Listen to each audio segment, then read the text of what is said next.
Assalamualaikum warahmatullahi wabarakatuh. Bismillahirrahmanirrahim. Alhamdulillahi rabbil alamin. Wa afdalus salati wa atammu taslimi ala sayyidina Muhammadin wa ala alihi wa sahbihi ajma'in.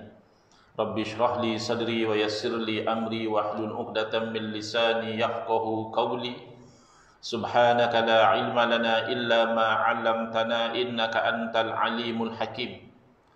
Allahumma akhrijna min zulumatil wahmi wa akrimna binuril fahmi waftah alaina bima'rifatil ilmi wa sahhil akhlaqana bil hilm waj'alna mimman yastami'una al-qawla fayattabi'una ahsanah. Allahumma ati nufusana taqwaha wa zakkiha anta khairu man zakkaha anta waliyuha wa maulaha. Allahumma arinal haqqa haqqan warzuqna ittiba'ah wa arinal batila batilan warzuqna ijtinabah. Allahumma anfa'na bima 'allamtana wa 'allimna ma yanfa'una wa zidna ilman wa huda. Amma ba'd. Alhamdulillah, muslimin muslimat, hadirin hadirat yang saya hormati, moga-moga kita semua dirahmati dan diberkati oleh Allah Subhanahu wa taala, dan moga-moga kita semua dikurniakan oleh Allah Subhanahu wa taala kefahaman yang baik dalam urusan agama sesuai dengan sabda junjungan Nabi kita Nabi Muhammad sallallahu alaihi wasallam, man yuridillahu bihi khairan yufaqihuhu fid din. Barang siapa yang Allah nakkan dengan dia kebaikan, nescaya Allah beri dia faham dalam urusan agama. Dan moga-moga kita semua dikurniakan oleh Allah Subhanahu wa taala akhlak yang mulia sesuai dengan sabda Nabi sallallahu alaihi wasallam, innama bu'istu liutammima makarimal akhlak. Hanya saja saya dibangkitkan demi untuk menyempurnakan kemuliaan akhlak. Alhamdulillah, malam ini insya-Allah kita menyambung pengajian kuliah maghrib bulanan hari Ahad yang kedua, anjuran Masjid Karyah Batu 10 Ceras menggunakan kitab Nurul Huda, Cahaya Petunjuk, yang disusun oleh guru saya Al-Fadhil Ustaz Haji Adnan bin Haji Muhammad Samman, hafizahullah ta'ala wa nafa'ana bihi wa bi'ulumihi fid daraini amin. Mensyarahkan kitab Masailut Tauhid, persoalan berkaitan ilmu tauhid, yang disusun oleh ayahanda beliau dan juga guru saya almarhum Tuan Guru Haji Muhammad Saman Kati rahimahullah taala wa nafa'ana bihi wa bi'ulumihi fid daraini amin. Kita sampai ke muka surat 43, iaitu membincangkan sifat-sifat salbiyah. Dalam kuliah yang lalu telah dijawab soalan, nyatakan apa makna salbiyah dengan ijmal dan sebutkan dengan tafsil, yakni terperinci, beserta dalil-dalilnya bagi tiap-tiap sifat. Ini yang kita tanyakan dalam kuliah yang lalu. Jawapan, makna sifat salbiyah itu iaitu menunjukkan di atas menafikan sesuatu yang tidak layak dan tidak patut bagi zat Allah Ta'ala. Makna bila kita bincang sifat salbiyah, setiap satu tu kita sepatutnya tanya, sifat ni nak menafikan apa? Nak menolak apa sifat ini? Kerana itu fungsi sifat salbiyah, menolak atau menafikan yang tidak layak bagi Allah Ta'ala, iaitu 5 sifat. Pertama, qidam. Kedua, baqa. Ketiga, mukhalafatuhu ta'ala lil hawadis. Keempat, qiyamuhu ta'ala binafsih. Dan yang kelima, wahdaniyah. Kita mulai dengan yang pertama daripada sifat salbiyah, iaitu qidam. Ada orang-orang yang jahil di zaman kita sekarang ini, barangkali ada juga di zaman dahulu, yang mana mereka ini suka memandai-mandai dalam bab agama. Kata dia, tak ada ni sifat qidam ni. Sifat qidam ni ulama hanya datangkan setelah beberapa ratus tahun selepas kewafatan Nabi sallallahu alaihi wasallam, barulah ulama meletakkan sifat qidam ni. Dia tidak faham bahawa yang namanya sifat Allah tak tunggu ulama tetapkan. Sifat Allah Ta'ala ni memang dari awal lagi sudah ada. Cuma manusia tahu bila. Manusia kan baru wujud. Jadi manusia yang baru wujud ni baru tahu tentang sifat Allah Ta'ala. Bukan sifat Allah tu baru. Bukan bila ulama terangkan bahawa ada sifat qidam, baqa, barulah ada sifat itu, tidak. Ya, sifat Allah semuanya tidak ada permulaan. Karena sifat Allah berdiri pada zat Allah. Dan zat Allah tu tidak ada permulaan. Yang baru tu hanyalah ilmu kita tentang sifat itu. Kita baru tahu. Kemudian yang baru juga adalah penyusunan dalam bentuk yang tersusun. Itu baru. Tapi kalau sampai menafikan sifat kidam, itu membawa kepada kufur. Ya. Apa makna kidam? Erti kidam sedia.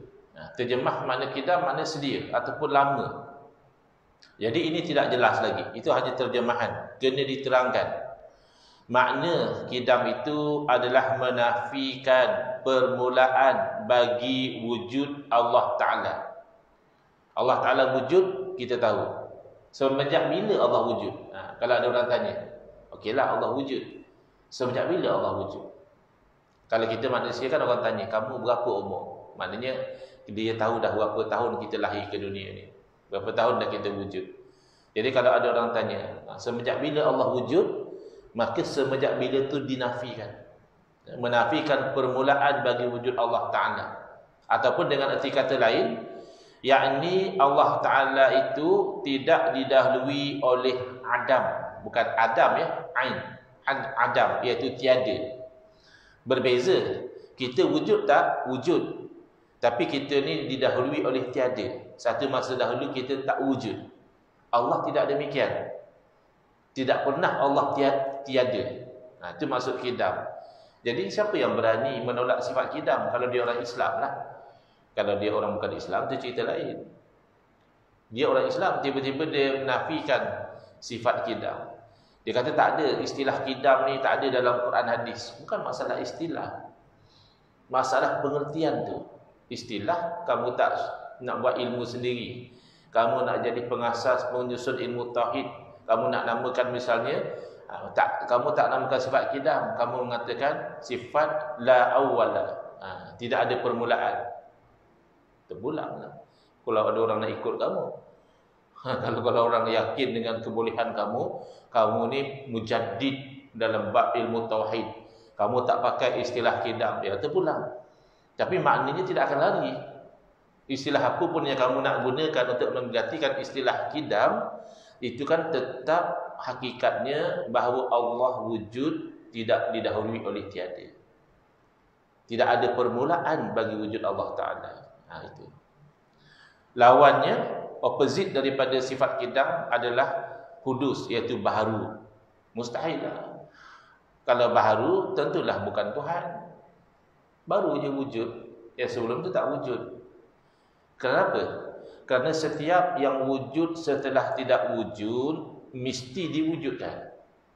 Kerana apa? Kerana wujud dengan sendiri tak mungkin.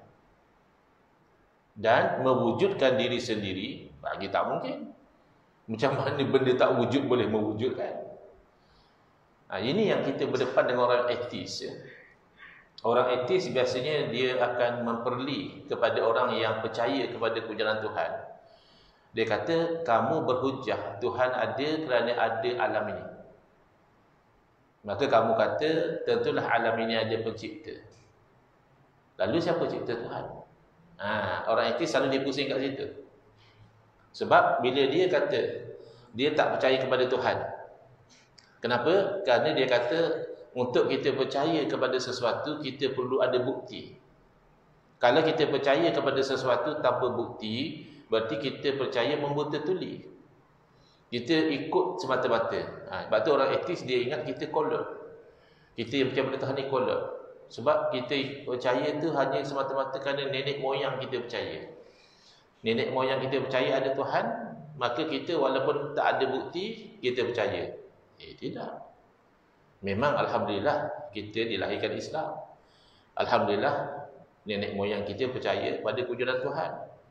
Tetapi untuk kita beriman dengan iman yang sah, tidak memadai kita taklid, ikut semata-mata. Kita sendiri tahu dan dalil ada Allah Ta'ala, adanya alam ini. Tak mungkinlah alam yang baru ada ini terjadi dengan sendiri. Anak kita baru wujud, sebelum ni tak ada. Cucu kita baru wujud. Kalau kita lebih panjang umur lagi, cicit kita nanti baru wujud. Benda-benda yang baru wujud ini tentulah diwujudkan. Lalu kata orang etis, kalau memang yang wujud itu mestilah ada pencipta, maka siapa yang mencipta Tuhan? Kamu kata Tuhan wujud.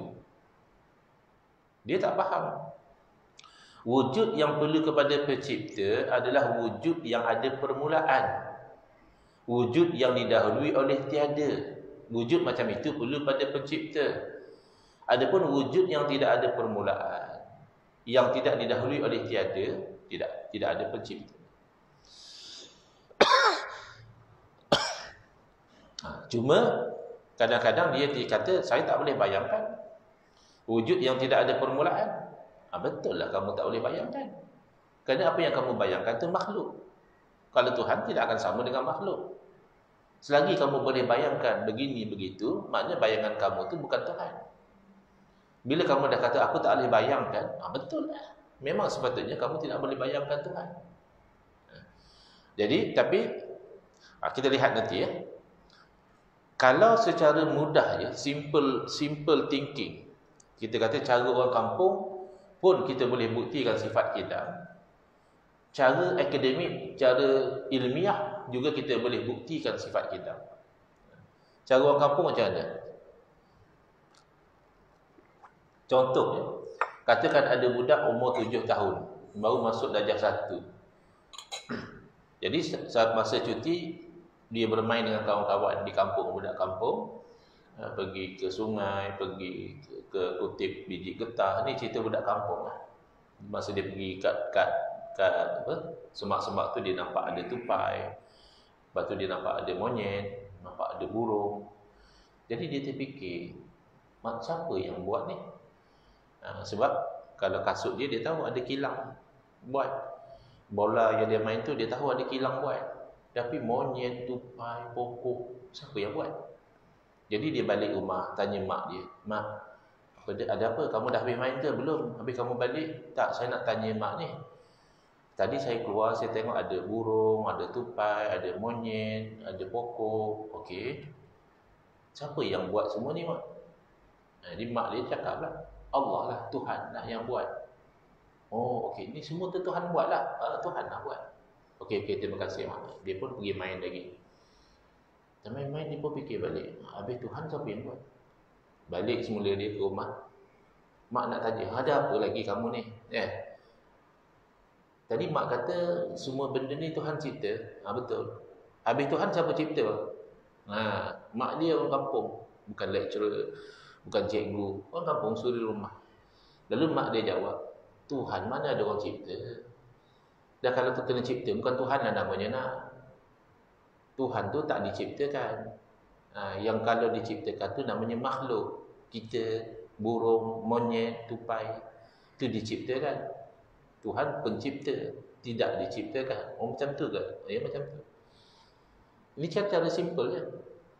Kalau diciptakan, bukan Tuhan lah. Tapi betul. Yang mak dia cakap tu betul. Dan barangkali sudah memadai untuk anak dia yang darjah 1. Tapi bila kita berdepan dengan suasana yang lebih mencabar, misalnya bila kita kata Tuhan tidak diciptakan kerana Tuhan wujud tidak ada permulaan, jadi dia nak bertegas juga, mana boleh. Kalau kamu kata alam ini mesti ada pencipta, maka Tuhan pun mesti ada pencipta. Ketika itulah ulama tauhid mendatangkan hujjah secara akliyah, dalil akli atas yang demikian itu, iaitu Allah bersifat qidam, mustahil Allah bersifat baharu, iaitu sekiranya Allah Ta'ala itu baharu, maknanya baru wujud, nescaya berkehendak ia kepada yang membaharukan, yakni yang mewujudkan dia. Tak mungkin yang baru wujud tu wujud sendiri, mesti ada yang mewujudkan dia. Kalau kamu tak terima Allah bersifat qidam, berarti mesti ada yang menciptakan Allah. Ketika itu akan berlakulah dua perkara yang mustahil, iaitu daur ataupun tasalsul. Makna daur itu berpusing-pusing seperti tungku yang 3. Tungku bangku ya, tungku yang ada kaki 3. Jadi cabut satu, terbalik. Jadi masing-masing berhajat kepada yang satu lagi. Ataupun tasalsul bersambung-sambung. Apa maksud dia? Daur tadi, kalau orang tu tak nak terima bahawa Tuhan wujud tidak ada permulaan, maka dia akan kata sebaliknya, iaitu Allah wujud ada permulaan. Bila dia kata Allah wujud ada permulaan, berarti Allah diciptakan. Maka nak tak nak dia kena kata ada yang cipta Allah. Dan corak pemikiran dia akan membawa dia kepada mengatakan siapa yang ciptakan, yang cipta Allah. Akan dia macam tu. Dia tak boleh stop. Ya, dia pun kalau macam tu siapa yang cipta Allah? Adalah Tuhan lagi satu. Habis siapa yang cipta Tuhan yang cipta Tuhan tu? Kalau dia orang pencen, dia layan. Tak habis-habis. Dia banyak masa santai kat rumah. Siapa yang cipta Allah? Tuhan A. Siapa yang cipta Tuhan A? Tuhan B. Siapa yang cipta Tuhan B? Tuhan C. Dah orang tanya, mana atuk kamu? Lama tak nampak, dah seminggu tak nampak. Ya, atuk masuk hospital. Kenapa? Seminggu tak makan, asyik fikir siapa cipta Tuhan. Itu namanya tasalsul dan mustahil. Bersambung tak putus-putus macam tu mustahil. Itu cerita orang pencen, banyak masa. Ini orang kerja, orang masih ada kerja, tapi datang juga virus pemikiran tu. Siapa yang cipta Tuhan? Dia kata tak ada, Tuhan tak ada pencipta. Tuhan tu sifatnya kidam. Wujud mesti ada pencipta. Habis siapa yang cipta Tuhan? Tuhan A. Siapa yang cipta Tuhan A? Tuhan B. Siapa yang cipta Tuhan B? Nak masuk kerja dah ni. Allah lah balik, pusing. Itu kan mustahil. Maka menolak sifat kidam menatijahkan salah satu dari dua perkara yang mustahil. Maka nak tak nak kamu kena menetapkan bahawa Allah wujud tidak ada permulaan. Kalau kamu kata saya tak boleh bayang, memang kamu tidak boleh bayang. Kerana yang kamu tahu makhluk ada permulaan. Yang kamu nak faham ni Allah. Allah tidak ada permulaan. Apabila hal ini berlaku, nescaya tidaklah akan didapati suatu pun daripada alam ini. Padahal kita dapati alam ini ada. Perlu kita ingat, Allah itu wajibul wujud. Beza ya. Kita wujud, tapi wujud kita ni jaizul wujud. Boleh wujud, boleh tak wujud. Kita wujud kerana Allah wujudkan. Adapun Allah wajibul wujud, mesti wujud. Bila mesti, tidak akan diwujudkan. Ada juga yang jenis-jenis nak nakal, nak main-main dengan kita, ya. Dia kata Allah Maha berkuasa, ya. Habis kalau Allah Maha berkuasa, adakah Allah berkuasa menciptakan zatnya sendiri? Itu antara soalan-soalan nak bagi pening. Allah Maha berkuasa, adakah Allah berkuasa mencipta Tuhan lain? Kata Allah Maha berkuasa. Habis kalau Allah nak, tak boleh ke Allah cipta Tuhan lain? Kena ingat ya. Kudrah Allah ni hanya berkaitan dengan perkara yang harus. Adapun zat Allah tu wajib, mesti ada. Bukan wajib mana buat dapat pahala, tak buat berdosa, tu wajib syarak. Ni wajib akal. Mesti ada. Maka bila mesti ada, tidak ada kena-mengena dengan kudrah. Tuhan lain selain pada Allah mustahil ada. Yang mustahil juga tidak ada kena-mengena dengan kudrah. Kudrah ini kena-mengenanya dengan yang harus. Ya, Allah ciptakan pasangan tua dapat anak lagi. Suami umur 100 tahun, isteri umur 98. Ya, lagi 2 tahun nak masuk 100. Tiba-tiba isteri dia pregnant, dapat baby. Secara adat, kebiasaan mustahil. Secara akal, apa yang mustahil? Pasangan anak daripada pasangan yang tua tu harus, boleh wujud, boleh tak wujud. Dari segi kuasa Allah, boleh. Jangankan pasangan yang tua, satu wanita tak pernah digauli oleh lelaki, Allah boleh ciptakan anak untuk wanita itu. Sayyidatina Maryam alaihissalam, Allah ciptakan Nabi Isa alaihissalam. Jangankan daripada satu orang yang tidak ada pasangan, daripada yang tidak ada bapa dan tidak ada ibu, Allah ciptakan Nabi Adam alaihissalam. Jadi wujudnya manusia tanpa ibu bapa tu masih lagi harus secara akal, tapi mustahil secara adat. Kebiasaannya tak ada, mesti ada mak ayah dia.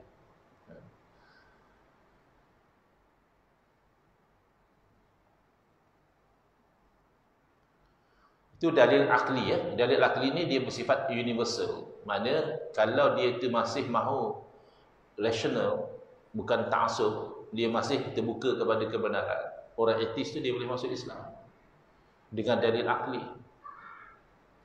Kemudian kita orang Islam over and above dalil akli, kita ada dalil naqli, itu wahyu. Apa dalil Allah Ta'ala bersifat qidam? Iaitu huwal awwalu wal akhiru. Dialah yang awal dan dialah yang akhir. Nah, jadi yang awal di sini bukan maksud awal nisbi. Awal nisbah tu makhluk. Siapa yang awal sekali masuk masjid tadi? Oh, saya yang buka pintu misalnya. Ya. Itu awal nisbi. Semalam dah ada orang masuk masjid. Ya.